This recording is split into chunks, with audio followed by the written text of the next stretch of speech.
So what is Pakistan's position on the recent border incursions by Iranian forces into Indian territory? Well, it's complicated. And as they say, if you go to the doctor, you must take all your symptoms into consideration. In May 2023, there was a cross-border incident between India and Pakistan. Both nations exchanged accusations of violating each other's territorial sovereignty. But we can't stop there. We need to look beyond that incident to understand the bigger picture. For example, Iran and India have had diplomatic and economic ties for decades. They have traded energy and are connected through the Chabahar Port Agreement. That was signed in 2016.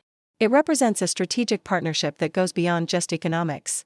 Pakistan, on the other hand, has consistently maintained a principled stance against all forms of aggression.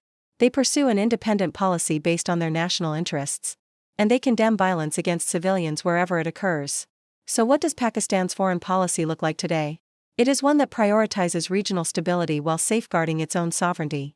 In other words, Pakistan wants a peaceful neighborhood. Now, for any country, that's a legitimate goal. And it's worth noting that economic necessities often override ideological alignments. So while Pakistan has condemned the attacks on civilians in India, they also prioritize their relationship with Iran. It's a balancing act that all countries have to do.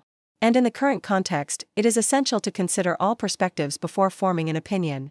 First, we need to verify diplomatic statements through multiple sources. Second, economic agreements don't always indicate political alignment.